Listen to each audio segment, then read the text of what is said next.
You know that voice in your head that keeps you playing it safe? What if I told you it's not protecting you, it's imprisoning you? Here's the truth. Fight Club isn't about fighting. It's about the war between who you are and who you've been programmed to become. Tyler Durden isn't a character in a movie. He's the part of you that knows you're living someone else's life, and unless you understand what he represents, you'll keep suffocating under the weight of expectations that were never yours.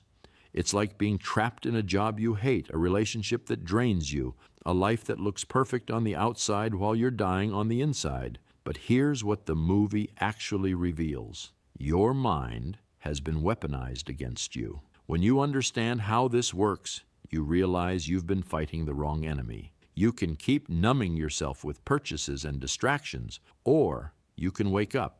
Everyone knows someone who broke free and actually started living. They're not braver than you. They just discovered something you're about to learn. Here's something wild. Your mind convinces you that comfort equals success, and that's the trap. I have everything I'm supposed to want. The narrator says this while standing in his perfect IKEA apartment, completely empty inside. This is the consumer illusion. The belief that the right purchases will fill the void where your identity should be. Your mind has been trained since childhood to equate having with being. The better your stuff, the better you are. The more you own, the more complete you become. Eventually, your brain stops questioning it. You just keep buying, upgrading, accumulating. You work a job you hate to buy things you don't need to impress people you don't like. But this isn't just about materialism. Your mind is following a script written by a culture that profits from your emptiness. When you recognize you're living someone else's definition of success, you can start defining your own. You're not ungrateful. You're unfulfilled. Think about your life right now. How much of it did you actually choose? Here's what the movie won't explicitly say.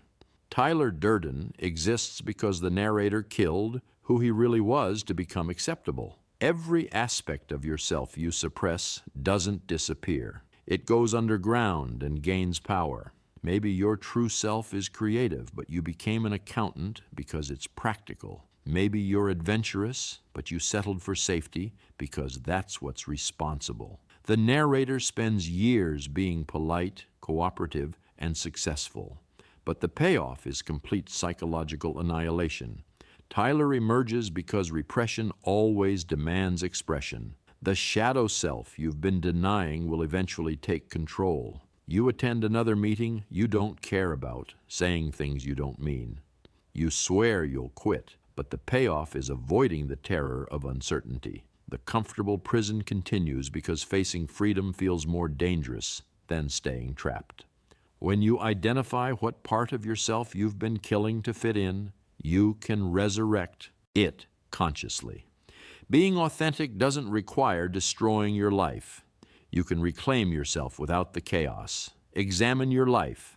What part of you died so you could be accepted? That's what's running the show from the shadows. There's knowing you're unhappy and feeling powerful enough to change it. That gap is why you stay stuck even when you know better.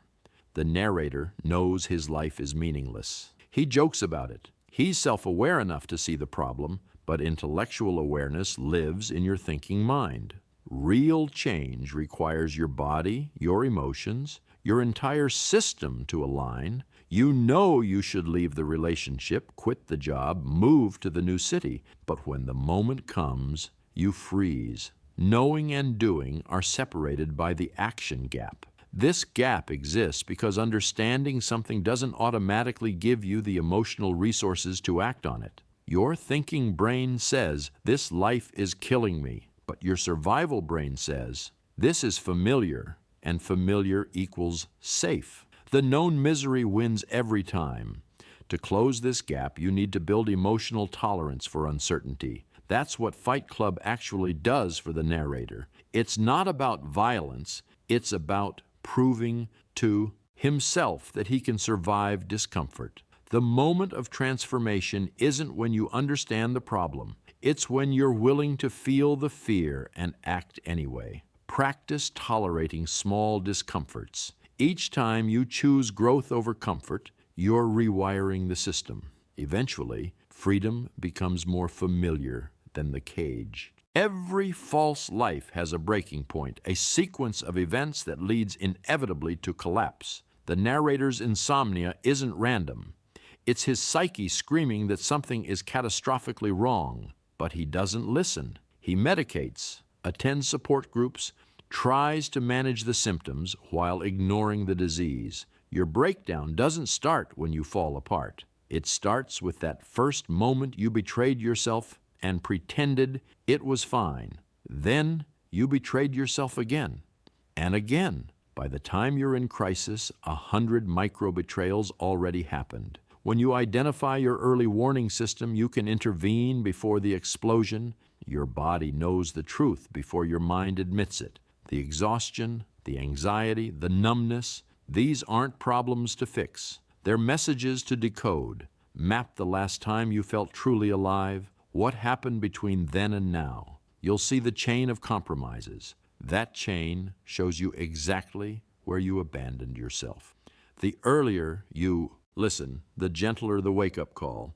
You're not just living a false life because of internal confusion. Society is actively invested in keeping you asleep. Here's the system trap. Culture needs you productive, compliant, and consuming. Your awakening is bad for business. Your mind has been programmed to see rebellion as immaturity and conformity as evolution. The movie shows this perfectly. The narrator has a good job, follows the rules, buys the right things. Society rewards this behavior. Tyler represents everything that threatens the system: chaos, authenticity, rejection of consumer values. Your environment constantly reinforces the script. Work hard, buy more, don't question, fit in. When everyone around you is playing the game, opting out feels insane, but change becomes possible when you redesign your environment to support truth. You can't wake up while surrounded by people invested in your sleep.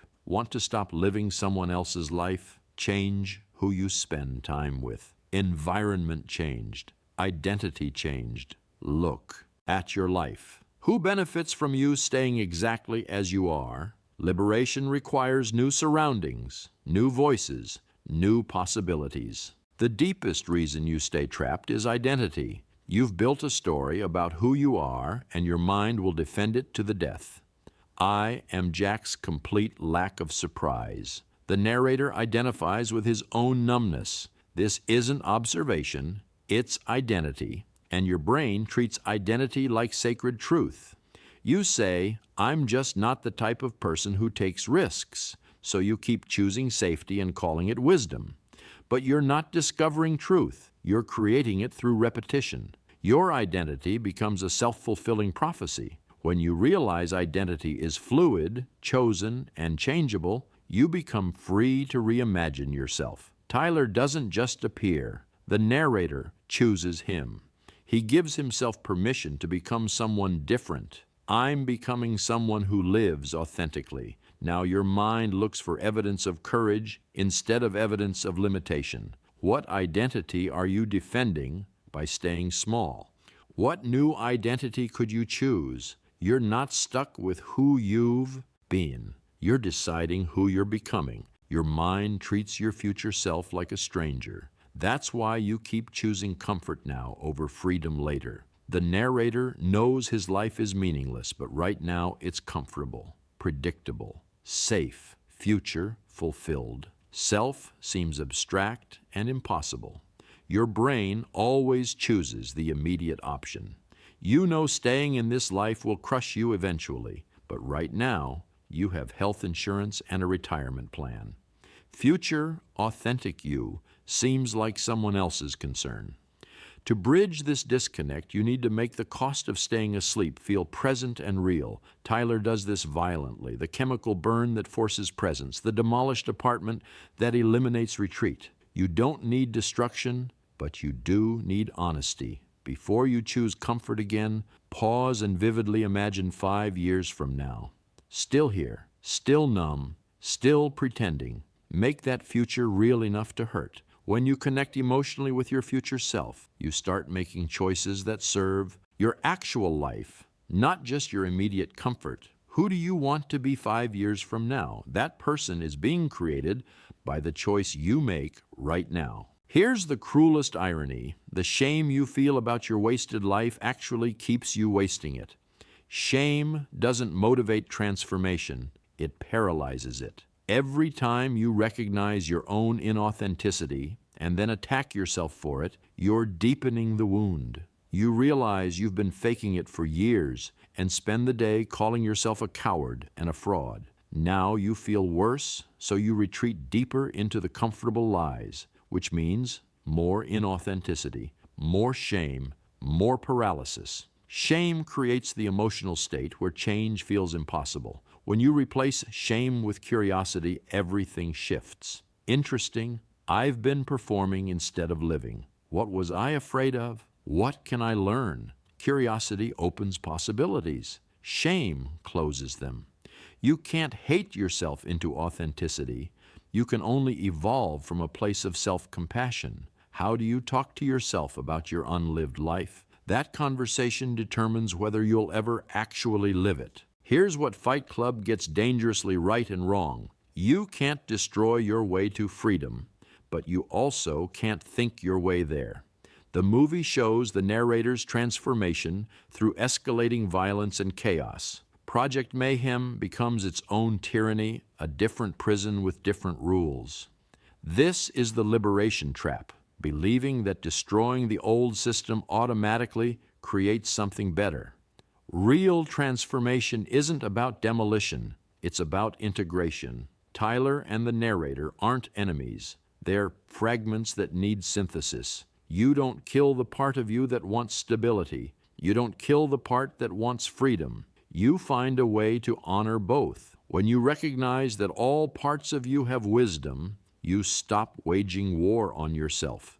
The corporate employee and the rebel aren't contradictions. They're resources. What parts of yourself are you treating as enemies? How could they become allies? Wholeness doesn't require choosing sides. It requires making peace. Knowledge without action is just entertainment. Here's how to actually break free. Real liberation happens through small, consistent choices, not dramatic explosions. Pick one way you're living inauthentically. Choose one technique from this analysis that resonates most. Maybe you'll identify what you've suppressed to fit in. Maybe you'll redesign your environment. Choose one and practice it deliberately for 7 days. When you catch yourself performing instead of being, apply your chosen technique.